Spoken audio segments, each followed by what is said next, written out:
Accrual concept में we all must have done that transactions are recorded in the accounting records and reported in the financial statement of the period to which they relate. हमने उसके लिए cash दिया है, cash receive किया है, इसका कोई मतलब नहीं है. जिस पीरियड को वो बिलोंग करते हैं, हमने उसी पीरियड में वो पर्टिकुलर ट्रांजैक्शन रिकॉर्ड करना है. फॉर इंस्टेंस, मैंने मार्च के मंथ में अपने लिए एडिशनल लेबर हायर करी और मैंने लेबर की जो पेमेंट थी लेकिन करी इन द मंथ ऑफ मे.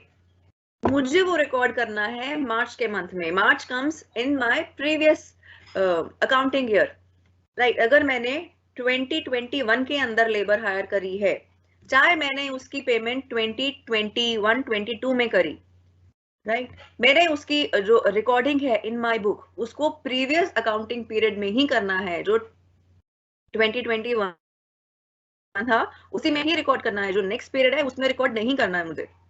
जिस पीरियड में मैं पे कर रही हूँ उसमें रिकॉर्ड नहीं करना है. जिसमें वो एक्चुअली अक्रू हो रहा है, जिसमें वो फाइनेंस एक्सपेंडिचर एक्चुअली अक्रू हो रहा है या इनकम एक्चुअली अक्रू हो रही है, मुझे उस पीरियड में उसको रिकॉर्ड करना है. So this is the accrual concept of accounting, कि हमें खर्चे या रेवेन्यूज उस पीरियड में रिकॉर्ड करने हैं जिसमें वो पर्टेन करते हैं, ना कि उसमें जिसके अंदर हमने उनके लिए एक्चुअली कैश दिया या कैश रिसीव किया.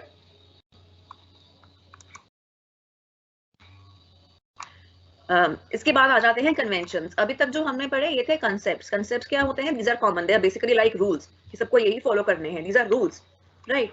कन्वेंशंस क्या हो जाते हैं? कन्वेंशंस हम अपनी मर्जी से, वी यूज आवर डिस्क्रिशन, हमने कौन सा कैसे यूज करना है, we use our discretion in applying the conventions. So the first one is convention of full disclosure. So convention of full disclosure का मतलब, फुल डिस्क्लोजर मीन्स कि हमने जितना भी रेलेवेंट मटेरियल है, राइट, जो भी सिग्निफिकेंट इंफॉर्मेशन है regarding my affairs of business, I have to completely disclose it, right. सब कुछ बताना है. सब कुछ जो मटेरियल इंटरेस्ट का है of the users of financial statement. Users कौन होता है? प्रोप्राइटर यूजर है, कस्टमर्स यूजर्स हैं, गवर्नमेंट यूजर है, इन्वेस्टर्स यूजर है, राइट. सो इनकी नीड के लिए, इनके इंटरेस्ट के लिए जो जो भी रेलेवेंट इंफॉर्मेशन है, all of that relevant information has to be disclosed. This is in convention of full disclosure. Next is convention of materiality. Convention of materiality मतलब ये थोड़ा एक्सेप्शन है, ये उसका कॉन्ट्ररी है. जो हमने अभी पॉइंट किया था फुल डिस्क्लोजर, ये उसकी थोड़ा सा कॉन्ट्ररी है. कॉन्ट्ररी एज इन कि इसके अंदर दिस पॉइंट सेज कि जो भी मटेरियल इंफॉर्मेशन है that has to be disclosed. कुछ इररेलेवेंट चीज है दैट कैन बी स्किप्ड, लेकिन जो मटेरियल है वही चीजें हमने डिस्क्लोज करनी है जो सिग्निफिकेंट है. क्योंकि अगर हम हर छोटी छोटी बात को रिकॉर्ड करेंगे, वो अननेसेसरीली अकाउंटेंट्स का और जो उसके रीडर्स हैं, अकाउंटिंग इन्फॉर्मेशन के जो भी रीडर्स हैं, फाइनेंशियल रिपोर्ट्स के रीडर्स हैं, उनके लिए वो कंफ्यूजन क्रिएट करेगा. If we are going to share even minute unimportant things, so अगर कोई चीज इमटेरियल लगती है तो उसको जो मटेरियल चीजें हैं उनके साथ मर्ज कर दिया जाता है. फॉर इंस्टेंस, कोई छोटे छोटे टूल्स हैं जिनका कोई नीड नहीं है, बिजनेस ने एक्वायर किए, so that could be merge with the major tools. जहां पे जो टूल्स कैटेगरी है उसके साथ मर्ज उसको करके we can show that in the accounting book. उसको अलग से लिखने की जरूरत नहीं है. So this is convention of materiality, कि जो मटेरियल चीजें हैं वो ही रिपोर्ट की जाए, जो बेकार की चीजें हैं that can be skipped to avoid confusion. The last is convention of conservatism और prudence. Prudence का मतलब समझदारी होता है. So इसका मतलब समझदारी से हमने अपना जो रिकॉर्ड्स हैं बनाने हैं कि हमने जो भी एंटिसिपेटेड लॉसेस हैं उनको रिकॉर्ड करना है, लेकिन जो एंटिसिपेटेड गेन्स हैं उनको रिकॉर्ड नहीं करना. हम एंटिसिपेटेड लॉस रिकॉर्ड कैसे करते हैं? फॉर इंस्टेंस, हम एक प्रोविजन बनाते हैं, provision for bad debts. So provision for bad debts हमारा ये कन्वेंशन ऑफ प्रूडेंस में आ जाता है कि हम वो एंटिसिपेट कर रहे हैं कि वो बैड डेट्स हो सकता है, तो इसलिए हम उसको रिकॉर्ड कर देते हैं प्रोविजन बना के, right. So convention of conservatism और प्रूडेंस में यही है कि अगर हम कुछ लॉस एंटिसिपेट कर रहे हैं वी शुड रिकॉर्ड इट, लेकिन अगर कोई हम गेन एंटिसिपेट कर रहे हैं we can choose to skip it, हमें वो रिकॉर्ड नहीं करना है. So this was all in accounting concepts and conventions. Now I'll be starting with, yes,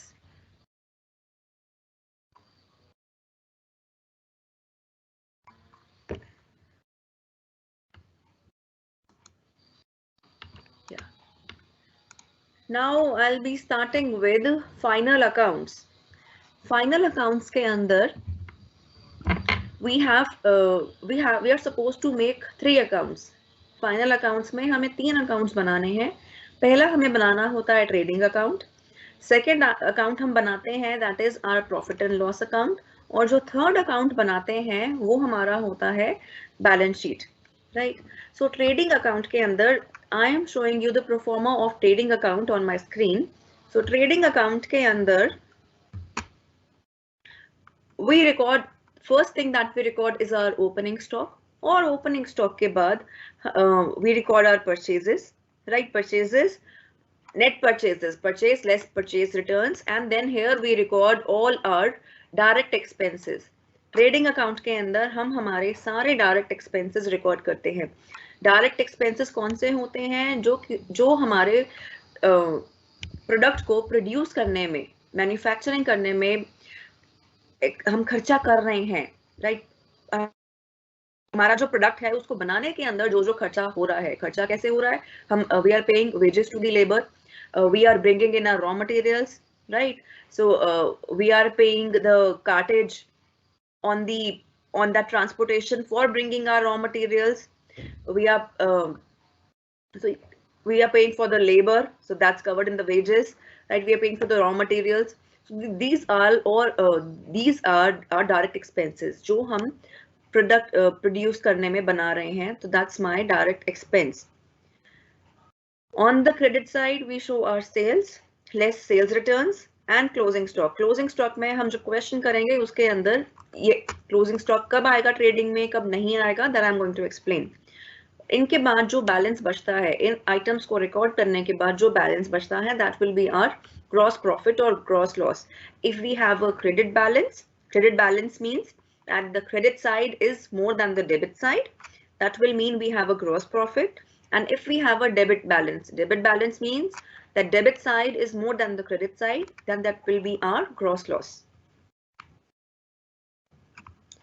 So trading account में हम ग्रॉस प्रॉफिट या ग्रॉस लॉस निकालते हैं जिसको हम ट्रांसफर करते हैं आगे हमारे प्रॉफिट एंड लॉस अकाउंट में. So you can see profit and loss account here, right? So this is our profit and loss account. So in profit and loss account we show all our indirect expenses. हम पहले यहाँ पर हमारा जो gross profit है, जो